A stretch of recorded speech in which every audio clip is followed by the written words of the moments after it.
ایک نصاب دیتا ہوں، وہ 3 تسبیحات کا نصاب ہے۔ میں ایک بات اکثر عرض کرتا ہوں، ہم دعائیں پڑھتے ہیں، مانگتے نہیں ہیں۔ سب معاف ہو جائیں گے پر میں معاف نہیں ہوں گا، نہ میں سونی نہ دولت پلے، کیوں کر یار مناواں ہوں۔ نے یہاں تک فرمایا جو 3 تسبیحات صبح شام اہتمام سے کرے، صرف 3 سال، اور وہ اس وقت تک اللہ اس کو موت نہیں دیں گے جب تک کہ اس کا اعلیٰ مقام اس کو دکھا نہ دے۔ جو کہتے ہیں میری چربیلے نظام، کولیسٹرول، فلاں فلاں چربیاں بڑھ گئیں، پیٹ ویٹ بڑھ گیا، اب یہ آیت صبح پڑھ لیں، اس کو پہلے سے نکال کے رکھ لیں، موجودہ نکال لیں۔ اللہ میرا کام فلاں الجھا ہوا ہے، اللہ میری فلاں مشکل ہے، یا اللہ میری فلاں پریشانی ہے۔ اب ایک بندے کا سوال ہے کہ میں کون سا ذکر کروں، کون سا عمل کروں، اور جب چلتا رہتا ہے تو انشاءاللہ اس کی طرف خیر متوجہ ہوتی ہے۔ وہ ہر بندے کو ایک تسبیح بتاتے تھے، ذکر بتاتے تھے، اعمال بتاتے تھے۔ اب ایک بندے کا سوال ہے کہ میں کون سا ذکر کروں، کون سا عمل کروں، تو ہمارے بڑے بتاتے ہیں کہ اپنے آپ کو کسی کے حوالے کر دیں، جسے پیر و مرشد کہتے ہیں، یا سارے معمولات کر سکتے ہیں، یا پھر اپنے آپ کو کسی کے حوالے کر دیں، پھر وہ جیسے اپنے معمولات تمہیں دے وہ ویسے کرے۔ اس کی مثال یوں دیتے ہیں جیسے ہر دوا شفا ہے، پر میرے لیے کون سی دوا شفا ہے؟ ہر دوا بیماری کا علاج ہے، ہر جڑی بوٹی بیماری کا علاج ہے، ہر گولی کیپسول ٹیکا بیماری کا علاج ہے، پر میرے لیے کون سی دوا ہے؟ یہ بہت ضروری ہے، یہ بہت ضروری ہے۔ اگر آپ کو اللہ کا کوئی نیک بندہ مل جائے تو اس سے اپنے اذکار منتخب کرا لیں، اور اس سے بڑا فائدہ ہوتا ہے۔ انسان جو ہے وہ پھر اس ترتیب سے اس روحانی دنیا سے چلتا رہتا ہے، اور جب چلتا رہتا ہے تو انشاءاللہ اس کی طرف خیر متوجہ ہوتی ہے، رحمت متوجہ ہوتی ہے۔ میں آج آپ کو ایک نصاب دیتا ہوں، وہ 3 تسبیحات کا نصاب ہے۔ ایک تسبیح تیسرا کلمہ، ایک تسبیح درود پاک، اور ایک تسبیح استغفار کی۔ تیسرا کلمہ پڑھنا ہے اللہ کی عظمت کے استحضار کے ساتھ۔ دیکھیں، میں ایک بات اکثر عرض کرتا ہوں، ہم دعائیں پڑھتے ہیں، مانگتے نہیں ہیں۔ ہم نے یہ ایک تسبیح مانگ کے پڑھنی ہے۔ سبحان اللہ، اللہ کی عظمت کا استحضار، والحمدللہ، ولا الہ الا اللہ، واللہ اکبر، ولا حول ولا قوت الا باللہ العلی العظیم۔ اور درود پاک سرور کونین صلی اللہ تعالی علیہ وسلم کے احسانات کا استحضار ہو، ماں کا احسان، باپ کا احسان، استاد کا احسان، کسی محسن کا احسان، پر کائنات میں سب سے بڑا احسان میرے کملی والے کا ہے، میرے آقا کا ہے۔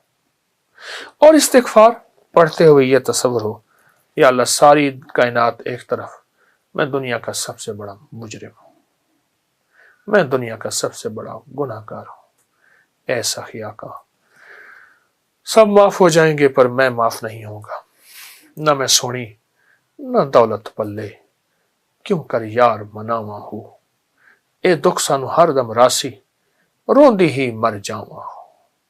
استغفار اس کیفیت کے ساتھ، استغفار اس کیفیت کے ساتھ۔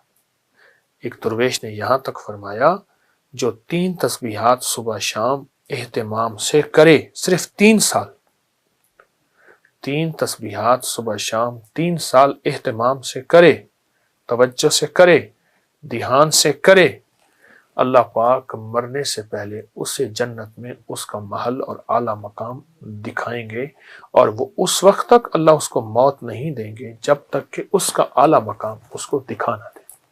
میں ایک طبی ٹوٹکا بھی ضرور بتاؤں گا۔ آلو بخارا خشک جس کی کائے نہ جاتی ہو، اور کائے کسی چیز سے نہ رک رہی، حاملہ کی کائے بھی، اس کو خشک آلو بخارا ٹافی کی طرح چسائیں۔ جو کہتے ہیں میری چربیلے نظام، کولیسٹرول، فلاں فلاں چربیاں بڑھ گئیں، پیٹ ویٹ بڑھ گیا، اور وہ بالکل بہترین فٹ ہونا چاہتا ہے، دن میں چند 7 8 10 آلو بخارے، یہ عام دنوں میں آلو بخارے کا چوسنا معدے کے السر، گرمی، تیزابیت کے لیے، موٹاپے کے لیے، اور ہائی بلڈ پریشر کا زبردست علاج ہے۔ آلو بخارا، خشک آلو بخارے کی بات کر رہا ہوں۔ اس کو چوستے رہیں، گٹلی پھینک دیں، بہت فائدے ہیں اس کے، بہت نفع ہیں۔ موٹاپے کا علاج، پیٹ کے بڑھنے کا علاج، اور یہ ہائی بلڈ پریشر کا علاج، سخت پیاس کا علاج، سخت گرمی کا علاج، لو کا علاج، جلن کا علاج اور اس کے علاوہ منہ کے چھالوں کا علاج، معدے کے السر کا علاج، بواسیر کا علاج آلو بخارا منہ میں رکھ کے چوسیں۔ شوگر، ہائی بلڈ پریشر اور بڑی بڑی بیماریاں صرف دانتوں کی وجہ سے ہوتی ہیں، اور خلال نہ کرنے کی وجہ سے۔ خلال بالکل نرم ہو، خیال کیجئے گا، بڑا خلال خود دانتوں کے درمیان خلا ڈال دیتا ہے، اور موٹا خلال خود نقصان دہ ہوتا ہے۔ تیز دھار نہ ہو، ہلکا سا خلال ضرور کریں۔ اپنی مزاجوں میں، اپنی طبیعتوں میں، اور خلال کبھی بھی دانتوں کی صحت کے لیے، جسم کی صحت کے لیے نہ کیجیے گا۔ کبھی بھی خلال کروں گا اس سے شوگر نہیں ہوگی، مجھے بلڈ پریشر نہیں ہوگی، بیمار، کبھی نہیں کرنا۔ خلال کرنا اس لیے ہے کہ یا اللہ یہ تیری حبیب کی سنت ہے، میں تو سنت سمجھ کے کر رہا ہوں۔ فرمایا جس دور میں سنت کو سارا جہان چھوڑ دے، اس دور میں سنت میں عمل کرنے والا ایسے ہے جیسے 100 شہیدوں کا ثواب ہے۔ تو اے اللہ سنت ہے تیرے حبیب کی، میں اس لیے خلال کر رہا ہوں۔ اچھا، سنت کی ساری برکتیں ملیں گی، صحت بھی مل جائے گی اور فٹنس بھی مل جائے گی۔ آپ ایک آیت ہے، قل اللہم مالک الملک تؤتی الملک من تشاء وتنزع الملک ممن تشاء وتعز من تشاء وتذل من تشاء بیدک الخیر، بس یہاں تک۔ اب یہ آیت صبح پڑھ لیں، اس کو پہلے سے نکال کے رکھ لیں، موجودہ نکال لیں، نیٹ پہ نکال لیں، موبائل پہ نکال لیں، قرآن پاک میں لکھی ہے۔ جب پہنچے نا بیدک الخیر، اس کو سارا دن دہرائیں، ساری رات دہرائیں، سارا دن دہرائیں۔